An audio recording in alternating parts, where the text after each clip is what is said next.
I got something new this week. I got a new ride this week. I want to show you a picture of it. I think there it is. You're laughing. I don't know why you're laughing. But that is anybody know what that is? That is a Lamborghini. That is a Lambo, but this is a souped-up version of a Lamborghini, as if a Lamborghini wasn't already souped up. This specific Lamborghini is actually, it has over 600 horsepower. It's got a 5.4-liter V10. Now, some of you are like, I don't even know what that means, and some of you are like, wow, that's awesome. Like, that is a muscle car. That is a flex when it comes to automobiles. That is a car that's going to go pretty fast. Anybody ever been in a Lambo? I was in a Lambo one time, and I'll never get in one again because I thought I was going to die. Okay, we got a handful that have been in a Lambo before. They go really fast. Let me tell you what this one will go. This one will go 0 to 60 in 2.5 seconds. Like, put you back in your seat, give you a headache, maybe break your neck. I don't know. Max speed is over 200 miles an hour. 212 miles an hour is the max speed of this particular car. I'll just say this. This car has more power, more potential, more everything than any vehicle I will ever own. But if God is leading you to buy something for me, maybe this year for my birthday, and that's what he's putting on your heart, I will gladly accept it. However, I will never purchase anything close to that. And so, but that's insane. But does anybody notice something in the picture that's not quite right? Maybe you hadn't picked it out yet. Let me show you this next picture, and you'll probably be able to see it a little bit better. It's got a flat tire. Listen, I'm not the smartest person in the room, but I do know this, that a car, regardless of how many horsepower, regardless of how fast its max speed will go, that if it has a flat tire, it is not going to operate at its max potential. It will not be able to drive as fast as it's supposed to drive. It will not be able to turn as sharp and quickly and be controlled like it's supposed to be controlled. This car, despite everything that has been invested in it, everything that has been specifically designed and upgraded over the years, this car will not be able to operate the way that it's supposed to operate with a flat tire. The reason I show you that and the reason I bring that up tonight is because I think for some of us, this might represent us. God has uniquely designed you and created you with a purpose, with potential, but there's a flat tire in our life. There is something that is robbing us from experiencing the full potential that God has created us for. And so the question would be, what is your flat tire? What is that? What is the thing in your life that is holding you back? And I don't think that we really even have to spend a lot of time thinking about that. Many of us, we can figure that out pretty quickly. And in this week 2, in this collection of messages called Asking for a Friend, the question I want to ask around this is, will I ever be able to stop that? What is that? Whatever that flat tire is, what is that habit? What is that tendency in your life? What is that behavior that seems to just continue to repeat itself over and over and over that is robbing you from the potential that God has created you for? Every single one of us struggle with something, and the weight of that might feel different for different people. And what you struggle with may not be a struggle for someone else, but we all have some sort of struggle. And over the years, as I've been a pastor and have been in ministry and just really been a Christ follower and in conversations with my friends, this is often one of the questions that can become a hang-up in our faith. Because we begin to doubt God's goodness because we seem to struggle with the same thing over and over and over. And we begin to ask the question, will I ever be able to stop that? Is God going to ever allow me to move beyond what I've never been able to move beyond? So we begin to think, well, maybe God doesn't care about me. Maybe God doesn't have a purpose for me. Maybe there really is no potential for me because we continue to struggle with this over and over and over. So I want to talk about that tonight. I want us to look at a few passages of Scripture. So if you have your Bible, if you brought it with you, you can turn to Matthew chapter 5 and then hold that spot and then actually go to John 21 first. Hold that spot, then go to Matthew 5 because we're going to start in Matthew 5 but end in John 21. And I think begin to understand some truth because it's one thing to recognize what is that flat tire, what is that one thing, but to really know what to do with that. How to move beyond that is something different that we can also oftentimes get stuck in. And so what I want us to do is I want us to start in Matthew chapter 5, looking at just a couple of verses, starting with verse 29. This is Matthew. He's giving the account of the life of Jesus, and right in the middle of the Sermon on the Mount, Matthew chapter 5 through 7, is this brief passage where Jesus is actually talking about lust and sexual immorality and the idea of divorce. And right in the middle of that conversation, he says these few things. And I think it's something really practical. There's some imagery here that can give us, I think, some application to maybe put some air back in the tire, to change the tire, but to do something different than what we're doing. So let's start in verse 29 after I take a drink.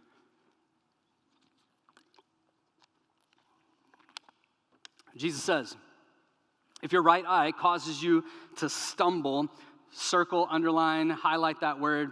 That word stumble doesn't mean that you're just walking carelessly and you trip over a rock. That word stumble in the original Greek that this was written in is this word that means this recurring pattern, this recurring habit. There's something almost predictable about this specific behavior in your life. Okay, so this is exactly what Jesus is talking about.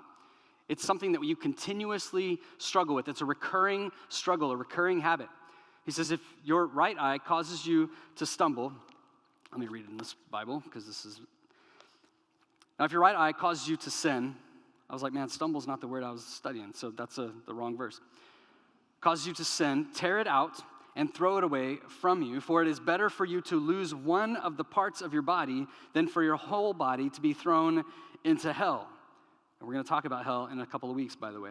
Verse 30, it says, and if your right hand causes you to sin, cut it off, throw it away from you, for it is better for you to lose one of the parts of your body than for your whole body to go into hell.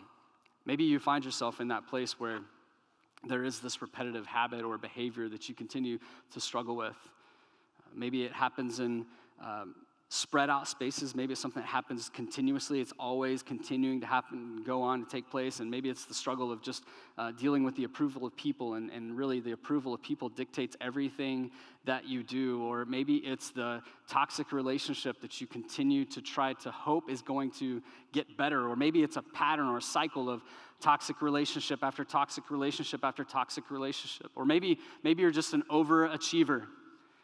There's overeating, or there's overusing, or there's overspending, or there's oversharing, and the words that maybe come out of your mouth always land in a place of gossip or exaggeration or manipulation that leads to some destruction and dysfunction in your life and the lives of those around you. But there's this pattern, there's this maybe pride that just seems to kind of shape everything that you do, and you recognize it, and you don't like it about yourself, but you can't seem to change it. You can't seem to make any adjustments.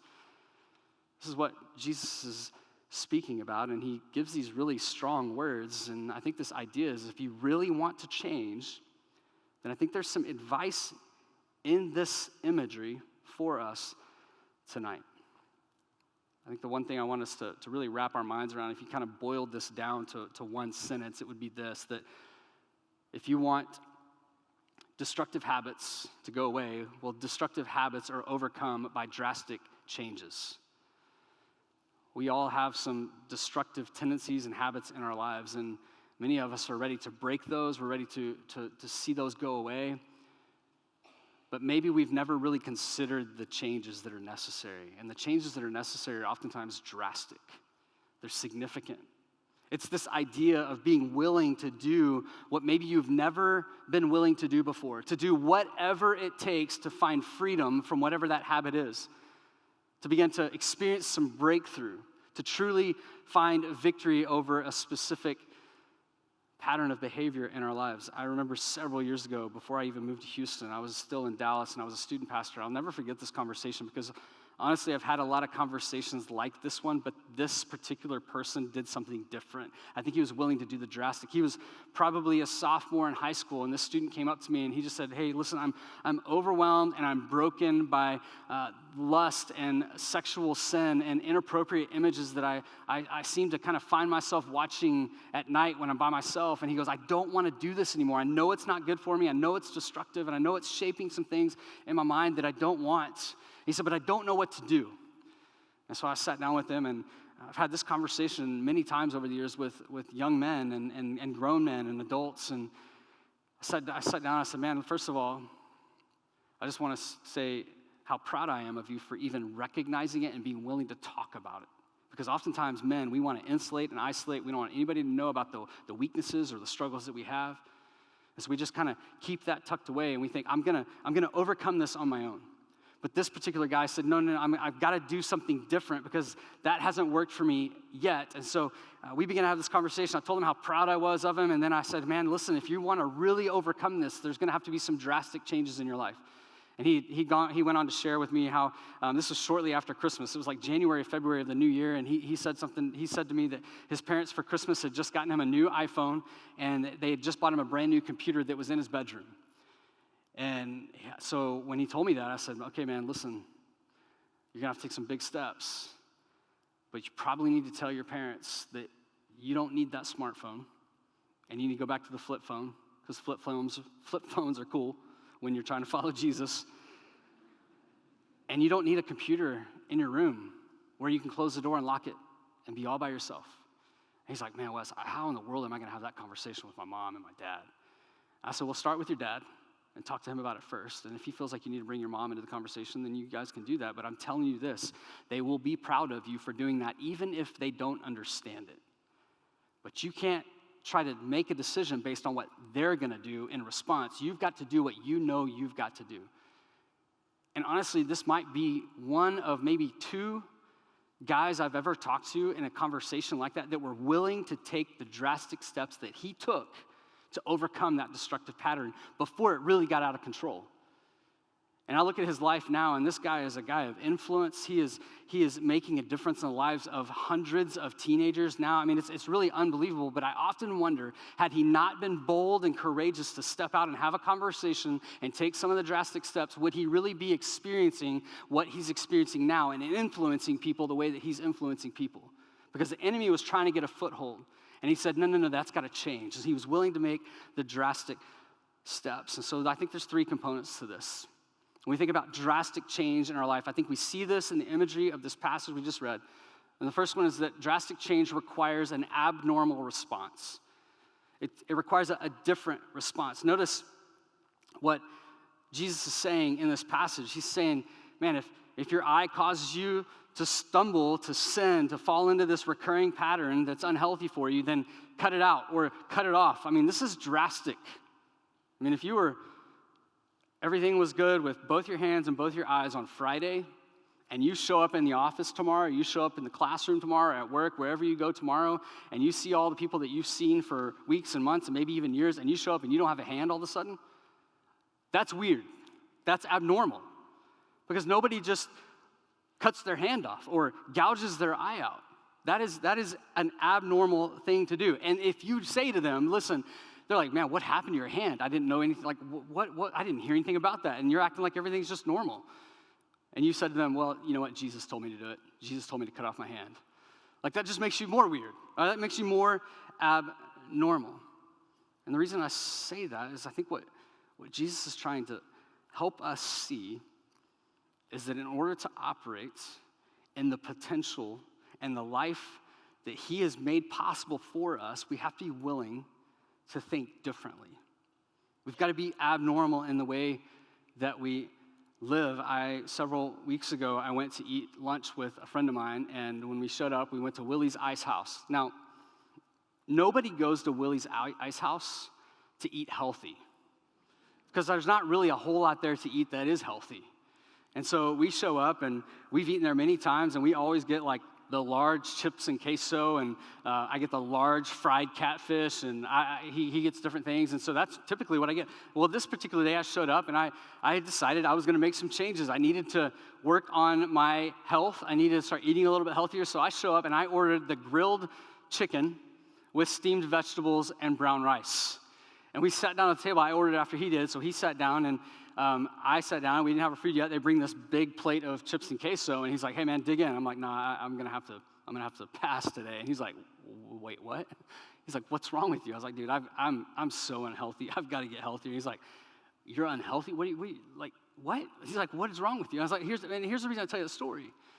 I recognized that something needed to change, and so I was willing to make that change. And when I made that change, someone who knows me really, really well looked at me and said, "That's not right. That's weird. That's abnormal. What are you doing?" And I think it's a mindset that we're supposed to take when we think about some of the destructive patterns and habits that we have in our lives. I knew there needed to be a change, and I think that's maybe where some of us need to come tonight, is to come to this place where I say, I need to change. It's the recognition that normal isn't working. Normal isn't creating for me what I want created for me. Normal is the problem. Abnormal is what I need to be running after. I think for some of us, we can get stuck in this pattern of normal, and it leads us to a place where we begin to wreck ourselves and wreck the lives of those around us. Normal is wrecking us. And to live abnormal means oftentimes what you have to do is you've got to set some limits in your life. You've got to create some boundaries in your life. To say, you know what, I don't know that I need to be there. I don't know that I need to allow myself to get to that place, that I need to allow myself to be in those conversations or in those environments. We've got to create some limits in our lives. I would go out on a limb and say that the area that feels the most out of control in your life is probably the area that you've been unwilling to put any limits or boundaries up in. I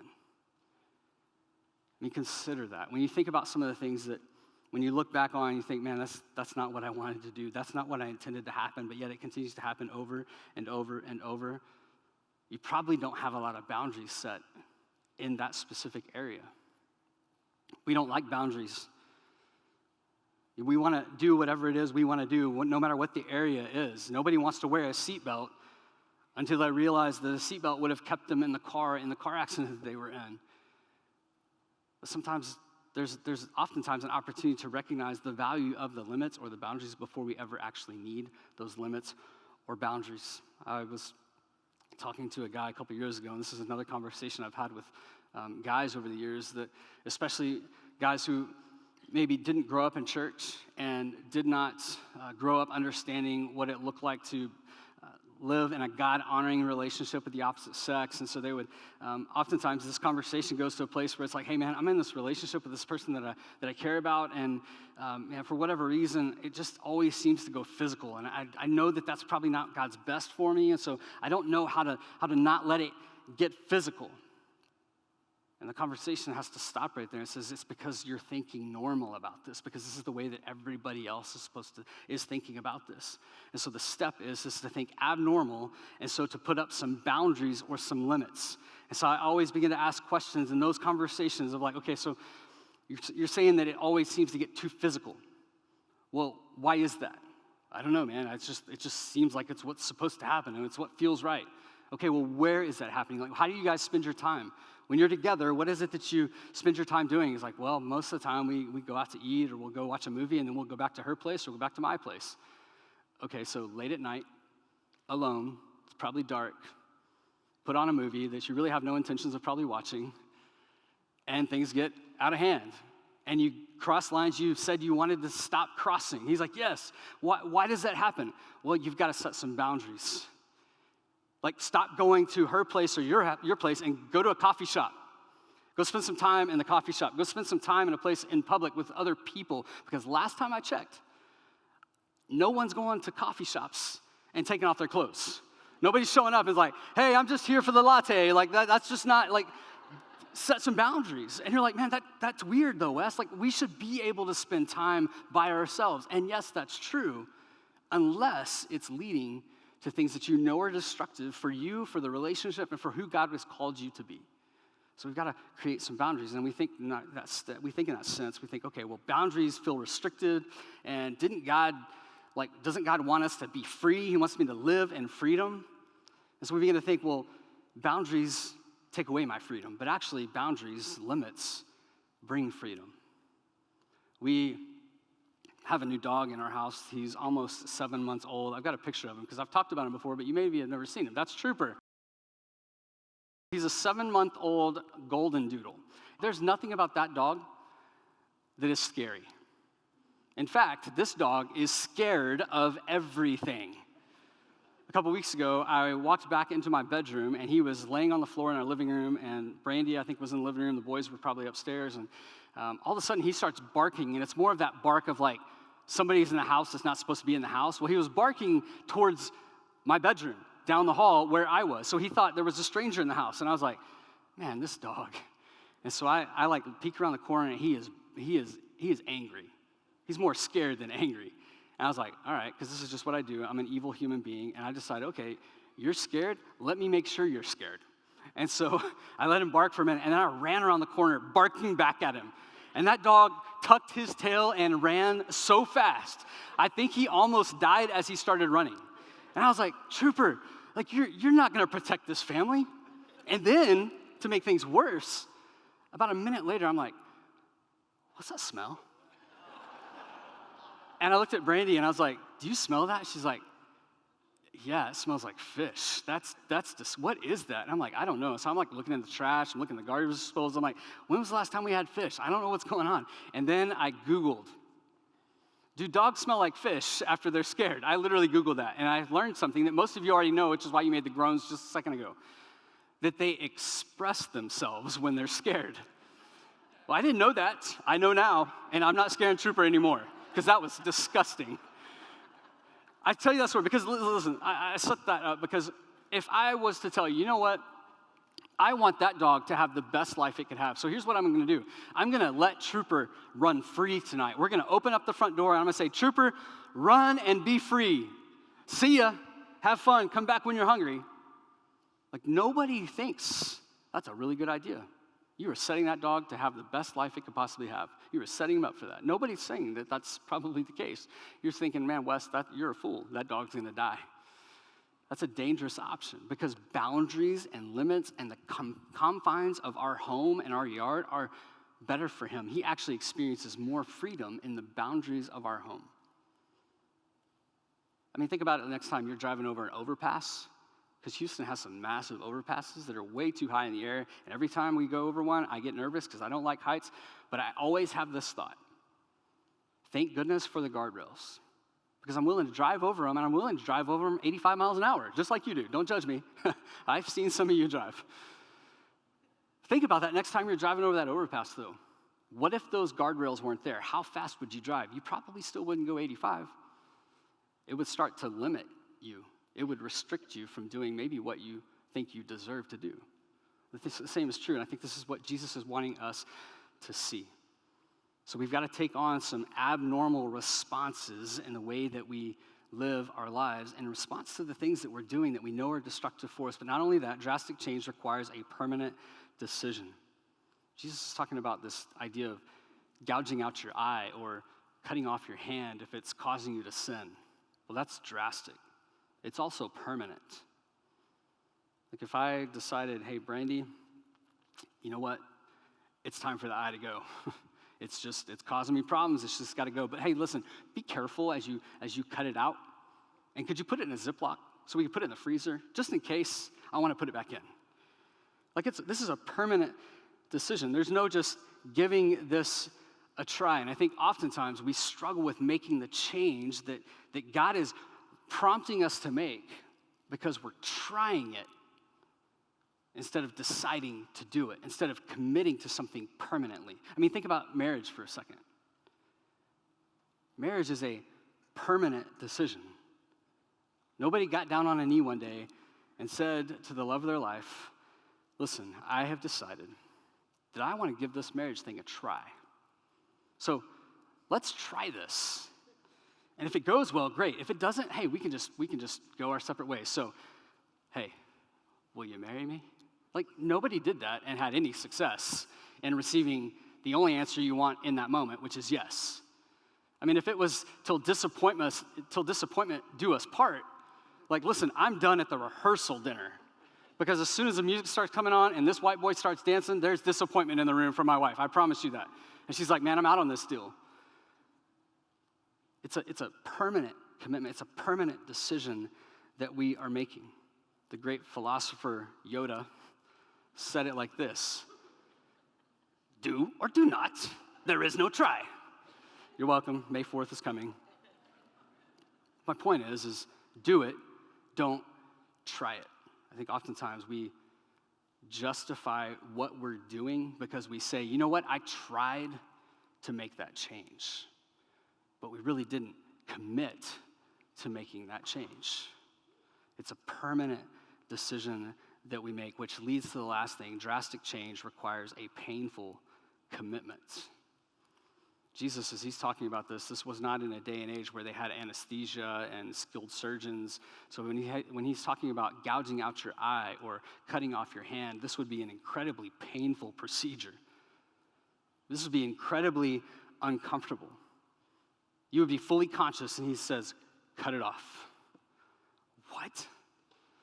But I think the point is he's wanting us to recognize, listen, there is going to be pain in your life.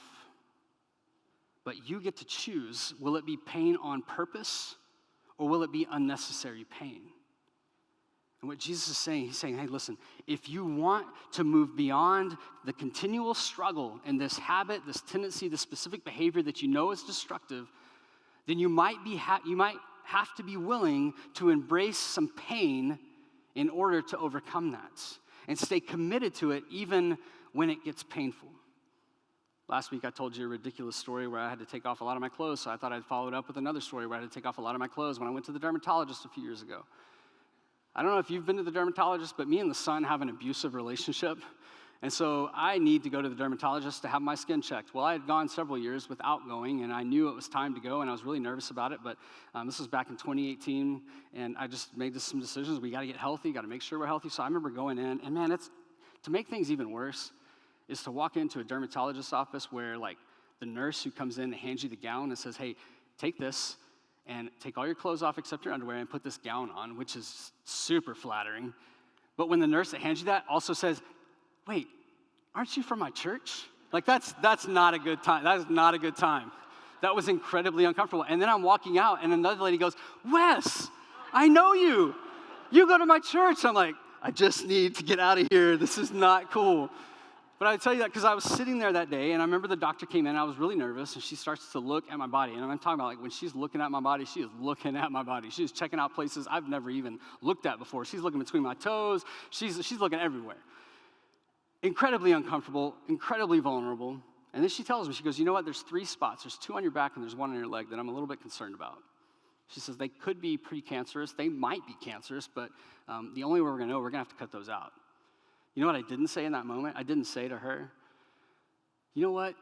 I appreciate you looking at those, but I'm going to have to think about it. Actually, I'm going to pray about it for a little while, so just give me some time to pray about that, and I'll come back if I think that's what we need to do. No, you know what I did? I said, all right, let's cut them out. Let's get rid of it right there in that moment. I didn't wait, because why would I wait? I was willing to embrace the pain in order to avoid more pain down the road. And I think it's the same thing that we can consider in our lives when we think about this painful commitment. Embracing what's uncomfortable, endure it for a purpose, so that we can avoid some of the pain that is going to show up as we continue to stumble or struggle or sin in the same ways that we've constantly struggled in.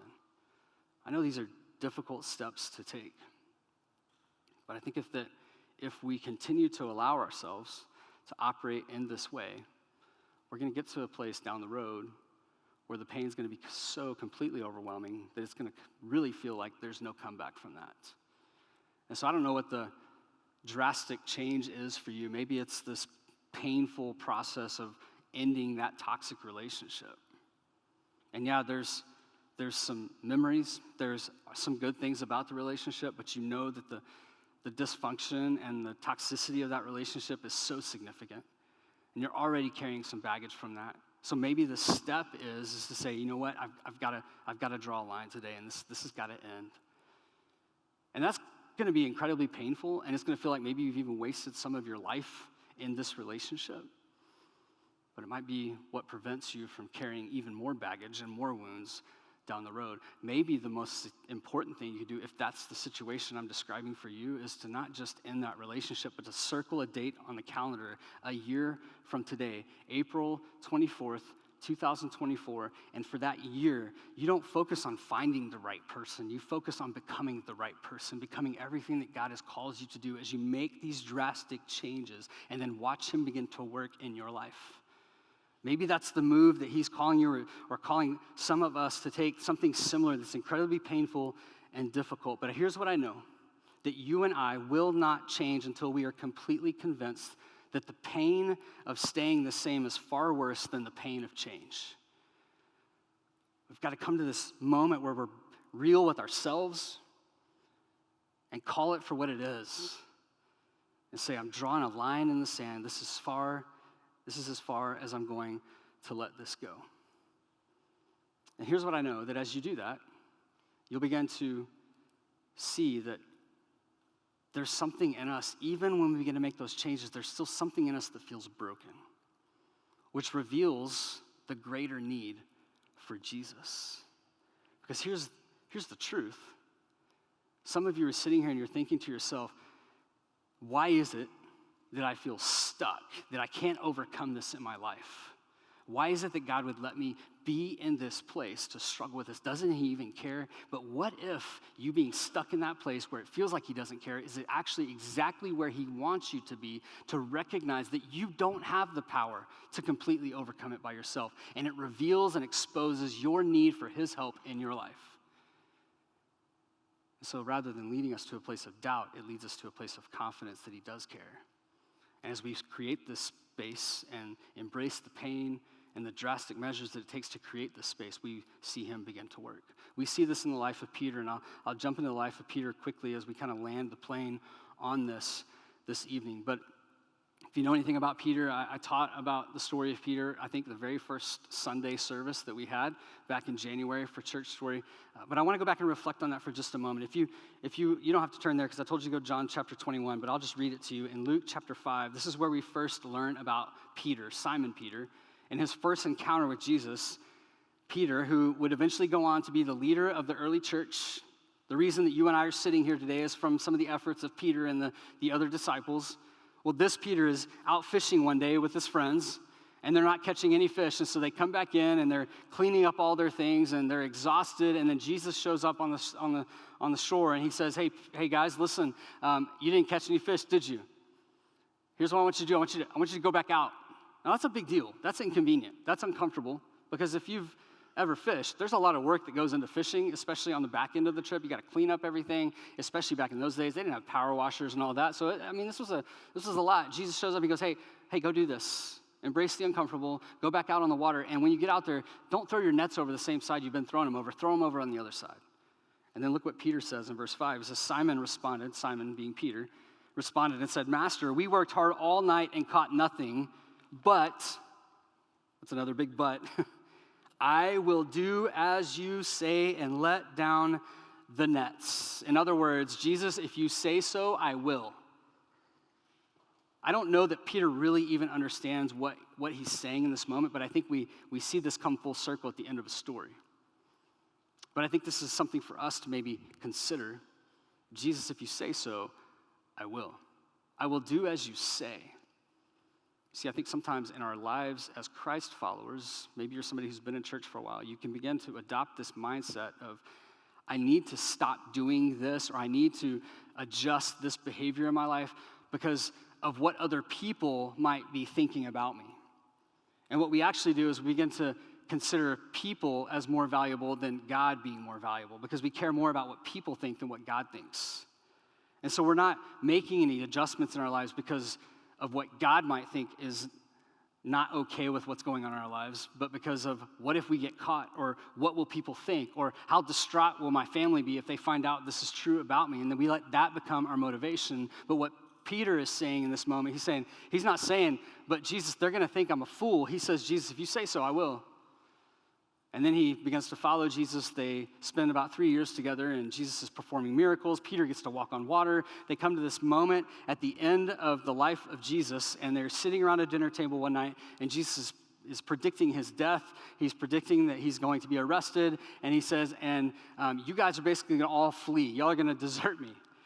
And Peter, bold Peter, who's kind of got a problem with his mouth. I think Peter's biggest problem was his mouth.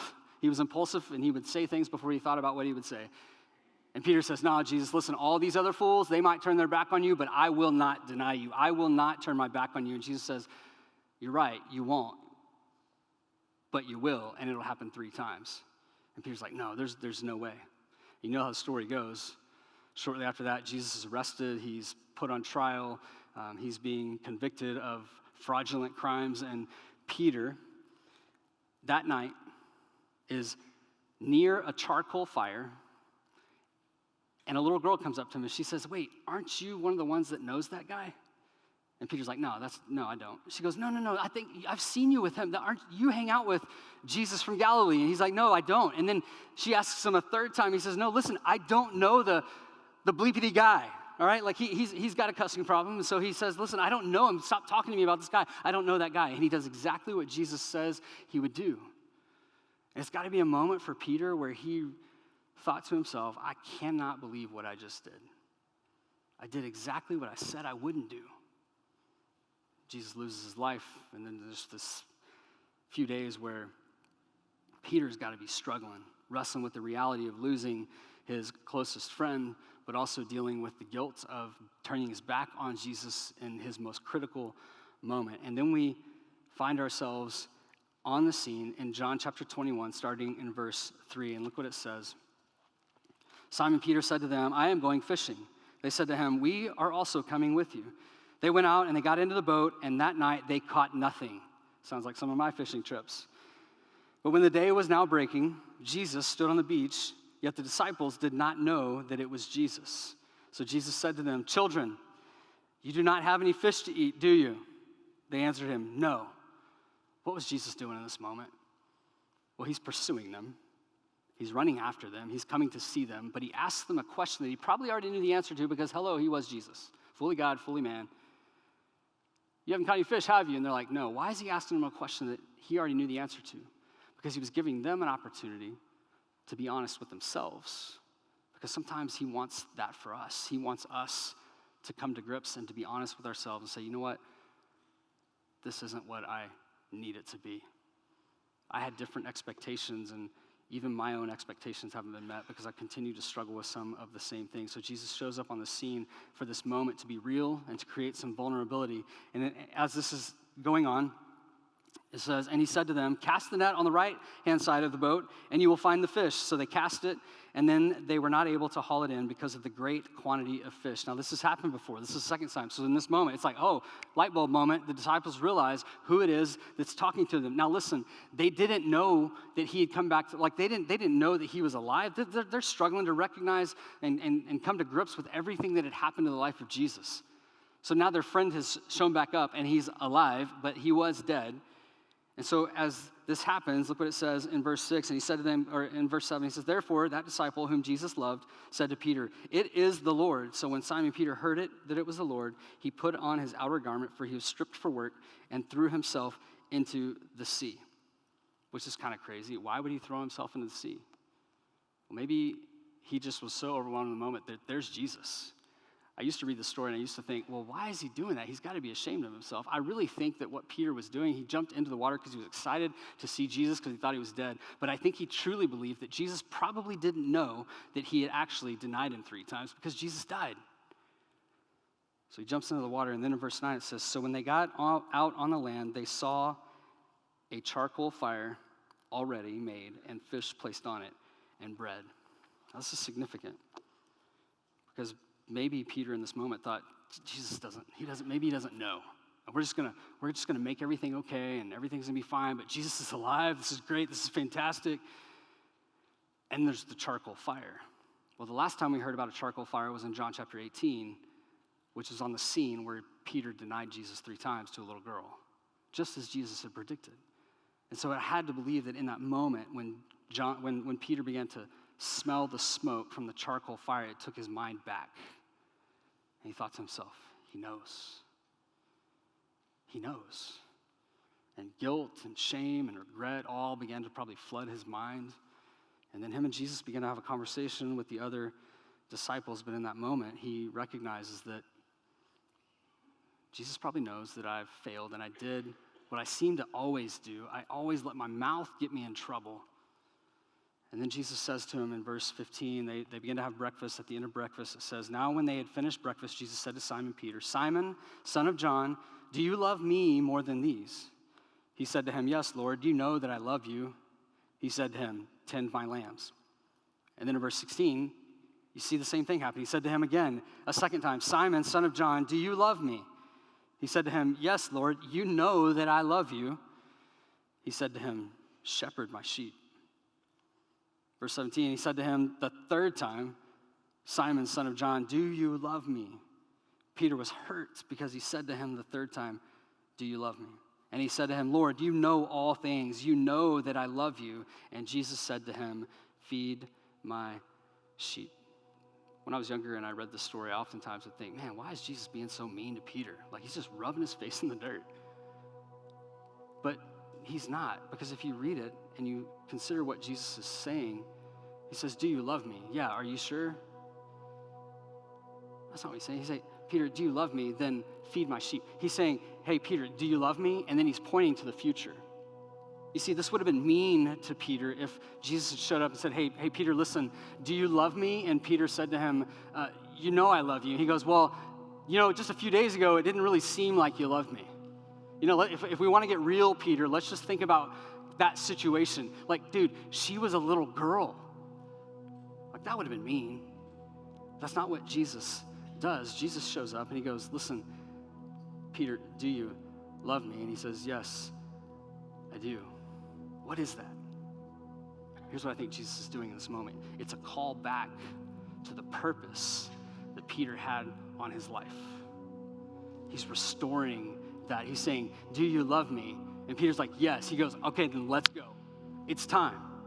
We've got something more. We've got more to do. There's potential that you haven't even realized yet. So it's time to step into that potential. I'm here today not to say, hey, I can't believe you continue to struggle with that. You continue to do that. Why do you continue to run your mouth? Why do you continue to do things that you said you would never do? He doesn't do any of that. He says, hey, Peter, listen, do you love me? And Peter says, yeah, I love you. He says, all right, well, then I have a plan and I have a purpose for your life. Let's step into that. I'm not concerned with the past. I've taken care of the past so that I could set you up with something greater. And when he took care of it, it was drastic. It was abnormal. There was pain involved, and it was permanent. Tetelestai, it is finished. So Jesus shows up on the scene. He says, hey, Peter, listen, I'm here to restore you. You know that mouth of yours that seems to always get you in trouble? Oh, well, just a little while later, Peter begins to speak about the good news of Jesus. And 3,000 people give their lives to Jesus. The same mouth that had failed Peter, Jesus chases after him and he restores his purpose back to where it's supposed to be so that Peter can begin to live the full potential that God had created him for. And when I read this story and I find myself in a place where I continue to stumble over the same things, what I'm reminded of is that Jesus came after Peter in the very beginning. And then he came back after Peter had failed him miserably. And what it gives me confidence in is that Jesus pursued me, not just for a moment, that Jesus will continue to pursue me, that he's pursuing me right now. And the fact that he's pursuing me right now because of what I've done and even what I will do, it gives me hope and confidence that he's always going to pursue me. He's never going to leave me. And that the potential that he has put in me is always accessible. But I've got to be willing to make some of those drastic changes and step into that. Not because I'm trying to avoid the painful consequences of my destructive habits, but even more so, I'm running after that because he ran after me, and I want to trust him, and I want to live in obedience to him because that's more important, and what he thinks matters more than anybody else around me. You see, I think there was an awakening that took place in Peter's life. And all of a sudden, he didn't care what other people thought anymore. And it all happened on the back end of his biggest failure. And I don't know what that means for you tonight. I know what it means for me. And we don't have time to go into all that. But I know that he's calling every single one of us to respond in some way tonight. And maybe for some, you're thinking to yourself, where do I start? Wes, you don't know the tendencies that I'm dealing with. Maybe the first place to start is just by simply trusting Jesus. Stop living the religious obligation out that you think he's demanding on your life and just run to him and love him and trust him and seek him and find him and experience him and then run with him on purpose with everything that you have. And then I think you'll find a different motivation. You see, it's not enough just to adjust your life by making some drastic changes, because then you just become an adjusted version of yourself. But to trust Jesus is different. And it gives you a different confidence and a different power. So for some, maybe the step is just to trust Jesus for the first time. Just say to him, Jesus, I trust you. And then for others, that maybe you've trusted Jesus and you would say, I am a Jesus follower and I've seen the work that Jesus has done in my life, but there's still this hang up that I have. What do I do? Focus on that one hang up. Don't get distracted by any of the others because, listen, we probably all have more than one. But focus on that one. And focus on overcoming that one. Focus on taking the steps necessary to find breakthrough in that one struggle, in that one area. Don't worry about all the other ones right now. Just focus on the one. And then as you begin to see breakthrough in that one, you'll find confidence and strength to step into the changes necessary for the other struggle, and then the other struggle. And as you do that, I promise you, the affection for Jesus in your life will explode in ways that you never thought possible. So ideally, just run to Jesus. Trust Jesus. Obey Jesus. Let's pray. God, I thank you.